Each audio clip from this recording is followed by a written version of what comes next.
Hello Karnataka, ಎಲ್ಲರಿಗೂ ನಮಸ್ತೆ. Welcome back to Nikhil talks YouTube channel. ಗುರು, ನಾವು RCB ಅಭಿಮಾನಿಗಳು ಸುಮ್ಮನೆ ಇರ್ತೀವಾ? ಚಾನ್ಸ್ ಇಲ್ಲ. ಇವತ್ತು RCB ಗೆದ್ರೆ 6 ಪಾಯಿಂಟ್ಸ್ ಆಗುತ್ತೆ. ಗುಜರಾತ್ ಜೈಂಟ್ಸ್ ಮತ್ತೆ ಮುಂಬೈ ಇಂಡಿಯನ್ಸ್ ಆಲ್ರೆಡಿ 4 ಮ್ಯಾಚ್ ಗೆದ್ದು 8 ಪಾಯಿಂಟ್ ಅಲ್ಲಿ ಇದ್ದಾರೆ. ಇವತ್ತು RCB ಗೆದ್ದು ಕೂಡ 6 ಪಾಯಿಂಟ್ಸ್ ಆಗೋದು. ಆದ್ರೂ ಕೂಡ RCB ಗೆ ಪ್ಲೇ ಆಫ್ ಚಾನ್ಸ್ ಇದೆ ಅಂತ ಅಂತೀರಲ್ಲ, ಹೆಂಗೆ ಅಂದ್ರೆ ನೋಡಿ, RCB ಗೆ 2 ಮ್ಯಾಚ್ ಬಾಕಿ ಇದೆ. 2ಕ್ಕೆ 2 ಮ್ಯಾಚ್ ಗೆಲ್ಲೇಬೇಕು. 1 ಮ್ಯಾಚ್ ಸೋತ್ರು ಕೂಡ ಹೊರಗೆ. 2ಕ್ಕೆ 2 ಮ್ಯಾಚ್ ಗೆಲ್ಲೇಬೇಕು. ಅದ್ರ ಜೊತೆಗೆ ನೆಟ್ ರನ್ ರೇಟ್ ಬೇರೆ. ನಿನ್ನೆ ಲಾಸ್ಟ್ 2 ಮ್ಯಾಚ್ RCB ಗೆ ಯಾರು ಗೆಲ್ಬೇಕಿತ್ತು ಅದು ತಕ್ಕಂತೆ ಆಗ್ಲಿಲ್ವಲ್ಲ. ಇವಾಗ ನೆಟ್ ರನ್ ರೇಟ್ ತುಂಬಾ ಇಂಪಾರ್ಟೆಂಟ್. ಅದಕ್ಕೆ ನಮಗೆ ಈ ಕ್ಯಾಲ್ಕುಲೇಟರ್ ತುಂಬಾ ಇಂಪಾರ್ಟೆಂಟ್. ಕ್ಯಾಲ್ಕುಲೇಟರ್ ಅಲ್ಲಿ ಏನಂತಿದೆ ಅಂದ್ರೆ, RCB ಇವತ್ತು ಚೇಸ್ ಮಾಡಿದ್ರೆ, ಎಷ್ಟು ಓವರ್ ಅಲ್ಲಿ ಟಾರ್ಗೆಟ್ ನ ಚೇಸ್ ಮಾಡಿದ್ರೆ RCB net run rate Gujarat Giants ಮತ್ತೆ ಮುಂಬೈ ಇಂಡಿಯನ್ಸ್ ಗಿಂತ ಜಾಸ್ತಿ ಆಗುತ್ತೆ. ಇವಾಗ Gujarat Giants net run rate ಇರೋದು 0.334, RCB ನೆಟ್ ರನ್ ರೇಟ್ ಇರೋದು -0.244. ಡೆಲ್ಲಿ ಕ್ಯಾಪಿಟಲ್ಸ್ ನ ನಾವು ಹೋಲಿಕೆನೆ ಮಾಡ್ಕೊಳಕ್ ಆಗಲ್ಲ. ಏನಕ್ಕಂದ್ರೆ ಅವರಷ್ಟು ಪಾಯಿಂಟ್ಸ್ ನಾವು ತಗೊಳಕ್ಕೂ ಆಗಲ್ಲ. ಅವ್ರು 10 ಪಾಯಿಂಟ್ ತಗೊಂತಾರೆ, ನಾವು ಮ್ಯಾಕ್ಸಿಮಮ್ ಅಂದ್ರೆ 8 ಪಾಯಿಂಟ್ ತಗೊಳಕ್ ಆಗೋದು. 8 ಪಾಯಿಂಟ್ ಅಂದ್ರೆ ಇವಾಗ ಇವರಿಬ್ರು ಮಧ್ಯದಲ್ಲಿ ನೆಟ್ ರನ್ ರೇಟ್ ನಾವು ನೋಡ್ತಿದೀವಿ. ಗುಜರಾತ್ ಜೈಂಟ್ಸ್ ಜಾಸ್ತಿ ಇದೆ 0.334. ಅದನ್ನ ನಾವು ಬೀಟ್ ಮಾಡ್ಬೇಕು ಇವತ್ತೇ ಅದನ್ನ ಬೀಟ್ ಮಾಡ್ಬಿಟ್ರೆ ನಮಗೆ ಯಾವ ನೆಟ್ ರನ್ ರೇಟ್ ಟೆನ್ಷನ್ ಇರಲ್ಲ ನೆಕ್ಸ್ಟ್ ಮ್ಯಾಚ್ ಅಲ್ಲಿ. ಏನಕ್ಕಂದ್ರೆ ಇವತ್ತು ನಾವು ಆ ನೆಟ್ ರನ್ ರೇಟ್ ನ ಬೀಟ್ ಮಾಡಿದ್ರೆ ನೆಕ್ಸ್ಟ್ ಮ್ಯಾಚ್ ಆಡ್ತಾರೆ ಅಂದ್ರೆ ಸೋಮವಾರ Mumbai Indians versus Gujarat giants match ಇರುತ್ತೆ. ಅವತ್ತು ಮುಂಬೈ ಇಂಡಿಯನ್ಸ್ ಗೆದ್ದ ಅಂತ ಇಟ್ಕೊಳ್ಳಿ, ಅವ್ರದ್ದು 10 ಪಾಯಿಂಟ್ ಆಗುತ್ತೆ. ಅವರಿಗೂ ನಮಿಗೂ ಫೈಟ್ ಬರಲ್ಲ. ಕೊನೆ ಮ್ಯಾಚ್ ನಾವು ಮುಂಬೈ ಇಂಡಿಯನ್ಸ್ ಮೇಲೆ ಆಡ್ತೀವಿ. ಆ ಮ್ಯಾಚ್ ಸುಮ್ನೆ ಗೆದ್ರೆ ಸಾಕು, ನಾವು ಗುಜರಾತ್ ಜೈಂಟ್ಸ್ ಗಿಂತ ನೆಟ್ ರನ್ ರೇಟ್ ಜಾಸ್ತಿ ಇರುತ್ತೆ. ಅದಕ್ಕೆ ಇವತ್ತೇ ನೆಟ್ ರನ್ ರೇಟ್ ಜಾಸ್ತಿ ಮಾಡ್ಕೊಬೇಕು. ಅಥವಾ ಗುಜರಾತ್ ಜೈಂಟ್ಸ್ ಗೆದ್ದು ಅಂತ ಇಟ್ಕೊಳ್ಳಿ, ಅವಾಗ ಕೊನೆ match Mumbai Indians RCB match ಅಲ್ಲಿ ಯಾರು ಗೆಲ್ತಾರಲ್ಲ ಅವರೇ ಡೈರೆಕ್ಟ್ ಆಗಿ ಪ್ಲೇ ಆಫ್ ಸಿಗೆ ಹೋಗೋದು. ಮುಂಬೈ ಇಂಡಿಯನ್ಸ್ ಗೆದ್ರೆ ಮುಂಬೈ ಇಂಡಿಯನ್ಸ್ ಪ್ಲೇ ಆಫ್ ಸಿಗೆ ಹೋಗ್ತಾರೆ, RCB ಗೆದ್ರೆ RCB ಪ್ಲೇ ಆಫ್ ಸಿಗೆ ಹೋಗ್ತಾರೆ. ಏನಕ್ಕಂದ್ರೆ ನೆಟ್ ರನ್ ರೇಟ್ ನಾವು ಇವತ್ತೇ ಜಾಸ್ತಿ ಮಾಡ್ಕೊಂಡಿರ್ತೀವಿ. ಕೊನೆ ಮ್ಯಾಚ್ ಅಲ್ಲಿ ನೆಟ್ ರನ್ ರೇಟ್ ಲೆಕ್ಕಕ್ಕೆ ಬರಲ್ಲ. ಅದಕ್ಕೆ ಇವತ್ತೇ ನೆಟ್ ರನ್ ರೇಟ್ ನ ಇವರಿಬ್ರಕ್ಕಿಂತ ಜಾಸ್ತಿ ಮಾಡ್ಕೊಬೇಕು. ಇವತ್ತು ಒಳ್ಳೆ ಚಾನ್ಸ್, UP ವಾರಿಯರ್ಸ್ ಮೇಲೆ ಒಳ್ಳೆ ಚಾನ್ಸ್ ಇದೆ. ಅವರು ಕ್ವಾಲಿಫೈ ಆಗೋದಕ್ಕೆ ಚಾನ್ಸೇ ಇಲ್ಲ, 1% ಚಾನ್ಸ್ ಇದೆ. ಅವರು 200-250 ರನ್ ಇಂದ ವಿಕ್ಟರಿ ಪಡ್ಕೊಬೇಕು RCB ಇಂದ.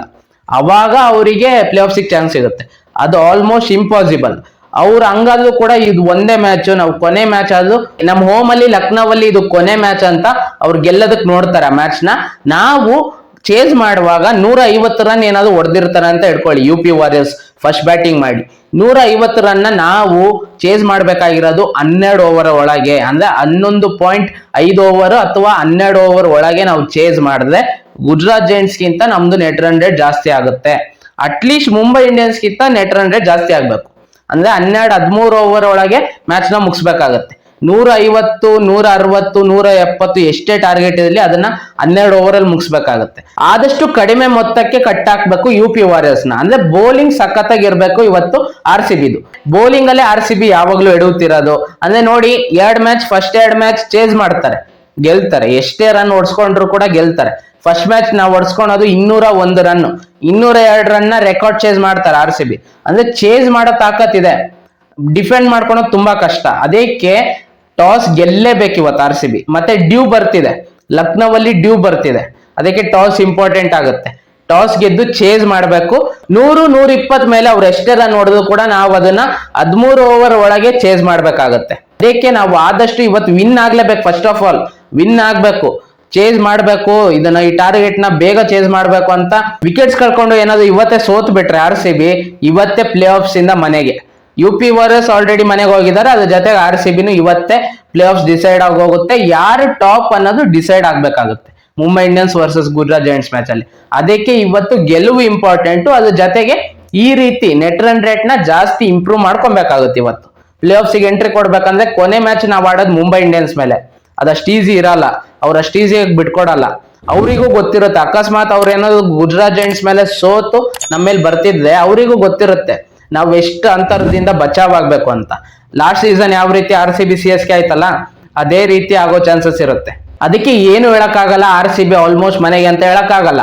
ಇವತ್ತಿನ ಮ್ಯಾಚ್ ಮೇಲೆ ನಿಂತಿದೆ RCB ಭವಿಷ್ಯ. RCB ಚೇಸ್ ಮಾಡ್ಬೇಕಂದ್ರೆ ಅದನ್ನ 12-13 ಓವರ್ ಒಳಗೆ ಮುಗಿಸ್ಬೇಕಾಗತ್ತೆ. ನಿಮಗೇನ್ ಅನ್ಸುತ್ತೆ, RCB ಚೇಸ್ ಮಾಡೋದು ಬೆಟ್ರ ಅಥವಾ ಫಸ್ಟ್ ಬ್ಯಾಟಿಂಗ್ ಆಡಿ 200 ಅಥವಾ 180 ರನ್ ಪ್ಲಸ್ ಕಲೆ ಹಾಕಿ 70 ರನ್ ಇಂದ ವಿಕ್ಟರಿ ತಗೊಳೋದು ಬೆಸ್ಟ್? 70 ರನ್ ಆಗಿಲ್ಲ ಅಂದ್ರೂ ಕೂಡ 50-60 ರನ್ ಇಂದ ವಿಕೆಟ್ ತಗೊಬೇಕಾಗುತ್ತೆ. ಅವಾಗ ಕೊನೆ ಮ್ಯಾಚ್ ಅಲ್ಲಿ ಅಕಸ್ಮಾತ್ ಚೇಸ್ ಮಾಡೋ ಅವಕಾಶ ಸಿಕ್ಕಿ, ಅದು ವಾಂಖೇಡೆದಲ್ಲಿ ಕೊನೆ ಲೀಗ್ ಮ್ಯಾಚ್ ಆಡ್ತಾರೆ ಮುಂಬೈ ಇಂಡಿಯನ್ಸ್ ಮೇಲೆ, ಆವಾಗ್ಲೂ ಸಾಧ್ಯತೆ ಇರುತ್ತೆ ರನ್ ರೇಟ್ ನ ಇಂಪ್ರೂವ್ ಮಾಡ್ಕೊಳೋದಕ್ಕೆ. ಚೇಸ್ ಮಾಡಿದ್ರೆ RCB ಗೆ ಸುಲಭ ಆಗುತ್ತೆ ಕೊನೆ ಮ್ಯಾಚ್. ಇವತ್ತಿನ ಮ್ಯಾಚ್ ಅಲ್ಲಿ RCB ಏನಾದ್ರು ಫಸ್ಟ್ ಬ್ಯಾಟಿಂಗ್ ಮಾಡಿದ್ರೆ ಬೌಲಿಂಗ್ ಸಖತ್ತಾಗಿ ಮಾಡ್ಬೇಕಾಗುತ್ತೆ ಸೆಕೆಂಡ್ ಇನ್ನಿಂಗ್ಸ್ ಅಲ್ಲಿ. ಅಟ್ಲೀಸ್ಟ್ 50 ರನ್ ಇಂದ ವಿಕ್ಟ್ರಿ ತಗೊಬೇಕಾಗುತ್ತೆ. ಇಲ್ಲ ಚೇಸ್ ಮಾಡ್ತಿದ್ದಾರೆ ಅಂದ್ರೂ ಕೂಡ ಆದಷ್ಟು ಕಡಿಮೆ ಮೊತ್ತ ಕಟ್ ಹಾಕ್ಬೇಕು. ಅಂದ್ರೆ ಬೌಲಿಂಗ್ ಇಂಪಾರ್ಟೆಂಟ್ ಆಗಿದೆ ಇವತ್ತು. ಆದಷ್ಟು ಕಡಿಮೆ ಮೊತ್ತ ಕಟ್ ಹಾಕಿದ್ರೆ 12-13 ಓವರ್ ಒಳಗೆ ಮುಗಿಸ್ಬೋದು. ಡೆಲ್ಲಿ ಮೇಲೆ ನಾವು 15-16ನೇ ಓವರ್ ಅಲ್ಲಿ ಮುಗಿಸ್ತೀವಿ 142 ರನ್. ಅದೇ ರೀತಿ ಇವತ್ತು 130 ಅಥವಾ 140 ಒಳಗೆ ಅವ್ರನ್ನ ಕಟ್ ಹಾಕಿ ಅವ್ರು ಫಸ್ಟ್ ಬ್ಯಾಟಿಂಗ್ ಆಡಿದ್ರೆ ಅವಾಗ 12 ಅಥವಾ 13 ಓವರ್ ಒಳಗೆ ಮುಗಿಸೋ ಚಾನ್ಸಸ್ ಇರುತ್ತೆ. ನಿಮಗೆ ಏನಿಸ್ತಿದೆ RCB ಫಸ್ಟ್ ಬ್ಯಾಟಿಂಗ್ ಮಾಡಿದ್ರೆ ಒಳ್ಳೇದಾ ಅಥವಾ ಚೇಸಿಂಗ್ ಮಾಡಿದ್ರೆ ಒಳ್ಳೇದಾ? ಇವತ್ತಿನ ಮ್ಯಾಚ್ ಅಲ್ಲಿ ನೆಟ್ ರನ್ ರೇಟ್ ಕೂಡ ಇಂಪ್ರೂವ್ ಮಾಡ್ಕೊಬೇಕು, ಪಾಯಿಂಟ್ಸ್ ತಗೊಳ್ಳೋ ಜೊತೆಗೆ ನೆಟ್ ರನ್ ರೇಟ್ ಕೂಡ ಇಂಪ್ರೂವ್ ಮಾಡ್ಕೊಬೇಕು ಇವತ್ತಿನ ಮ್ಯಾಚ್ ಅಲ್ಲಿ. ನಿಮಗೆ ಏನ್ ಅನಿಸ್ತಿದೆ ಅದನ್ನ ಕಮೆಂಟ್ ಬಾಕ್ಸ್ ಅಲ್ಲಿ ತಿಳಿಸಿ. ಈ ವಿಡಿಯೋ ಇಷ್ಟ ಆಗಿದ್ದಾರೆ ವಿಡಿಯೋಗೊಂದು ಲೈಕ್ ಮಾಡಿ, ಶೇರ್ ಮಾಡಿ, ಮತ್ತೆ ಸಬ್ಸ್ಕ್ರೈಬ್ ಮಾಡ್ಕೊಳ್ಳೋದನ್ನ ಮರಿಬೇಡಿ. ನಮ್ಮ ಚಾನಲ್ ನ ಸಬ್ಸ್ಕ್ರೈಬ್ ಮಾಡ್ಕೊಂಡು ಸಪೋರ್ಟ್ ಮಾಡಿ ಅಂತ ಕೇಳ್ತಾ ಈ ವಿಡಿಯೋ ಇಲ್ಲಿ ಮುಗಿಸ್ತಿದೀನಿ. ಮತ್ತೆ ಇನ್ನೊಂದು ವಿಡಿಯೋ ಒಂದಿಗೆ ಬರ್ತೀನಿ ಗುರು.